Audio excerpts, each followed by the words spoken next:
In Jujutsu Kaisen, Choso faces off against Kenjaku after he learns of the maniac's true motives behind the culling game. The chapter shifts to a flashback. Choso, Tengen, and Yuki discuss their strategy against Kenjaku, and Choso immediately offers to do it alone. Just another reason why he's the GOAT. Yuki says he'll die, but Choso argues this way he won't be in Yuki's way when she fights herself, and he can try to learn about his curse technique. Yuki clarifies that he will die, but Choso isn't bothered so long as they kill Kenjaku.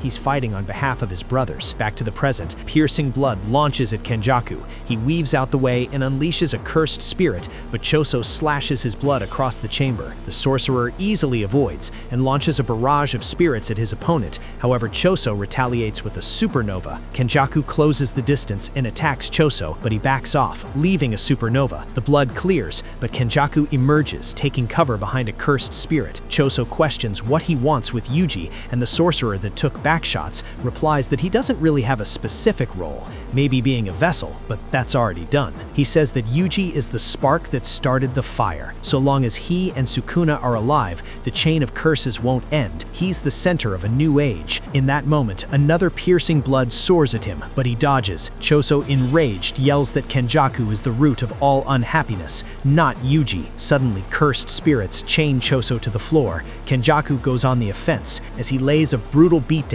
he reveals he knows Choso is only here to learn more about his technique. He insults him and his brothers, calling them all failed creations. Choso grabs his foot, but suddenly a storm of cursed spirits crash into the death painting. They shred into him as Kenjaku asks if he knows the definition of a special grade. He's slammed into the ground, severely injured, as Kenjaku answers that it is the ability to single-handedly overthrow nations. Kenjaku, reinforcing Geto's army with his cursed energy, can reduce a grade 1 like Choso to this state. Tengen calls out to Yuki, but she continues to observe, saying not yet. Choso thinks to himself that he's failed as a big brother. He couldn't even land a hit on his father, but he refuses to let his brothers be insulted. Suddenly, an explosion of blood occurs, shocking even Kenjaku. Choso still stands, calling out to his brothers to lend him their strength.